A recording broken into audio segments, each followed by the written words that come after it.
Paso means the pass. These are the foothills of the Rocky Mountains where we live. The beautiful mountains and the sunsets, and there's a little valley that goes through with the Rio Grande flowing through it.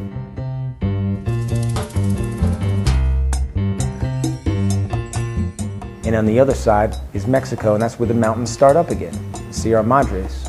And this pass has been here for many, many, many centuries.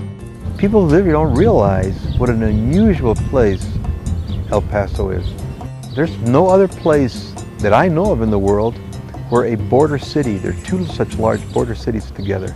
El Paso, Texas is sort of like the Ellis Island in New York City to the United States from people coming from Mexico. El Paso, Texas, in particular this community here, the Segundo Barrio, this is the first stopping place for people coming from Mexico into the United States.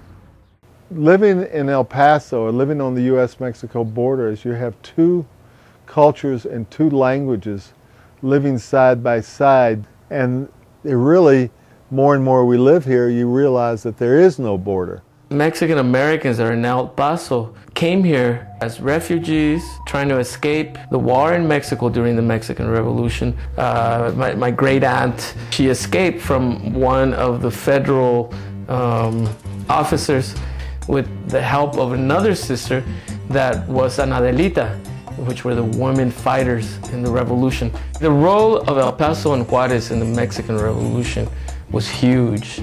El Paso and the Segundo Barrio were the gathering place for intellectuals, for writers, for revolutionaries, for exiles, for people that wanted to change Mexico.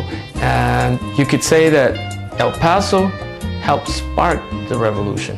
And Juarez had the most important battles of the entire Mexican nation going on.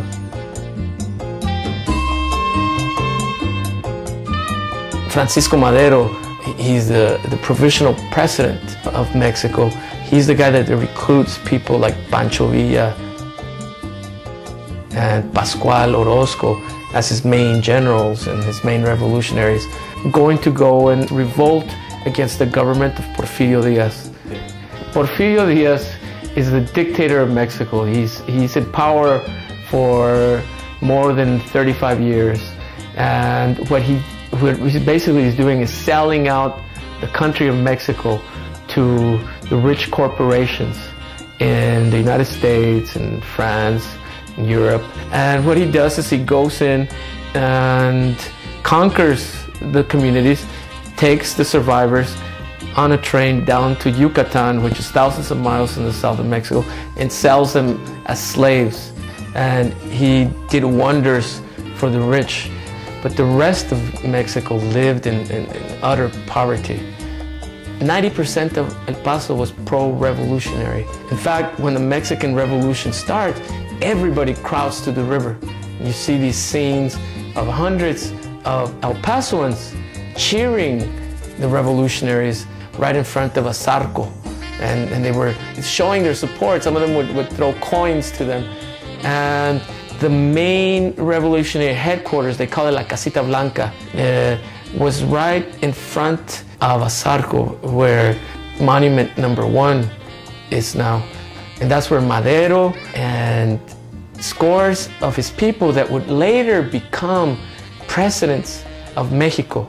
And you see this one very famous picture that you have, the who's who of the Mexican Revolution. And all these guys at one point or another had their headquarters in El Paso. And the revolution has a tremendous effect on the cultural life in the city. The El Pasoans went to the rooftops of some of the larger buildings, and they would pay from 25 cents to $1 to watch the revolution live. And they would give you a bench at the top of the El Paso del Norte Hotel. When there was something that the El Paso spectators liked, they would cheer. It was a macabre sight in a way, because people thought that the revolution was just another show, another circus, but it was very real. And actually 10 El Pasoans lose their life because they get too close to the action. 3 days later, after that battle ends, and Pancho Villa and Madero win, and the whole government of Mexico topples, because of what happened here in El Paso and Juarez.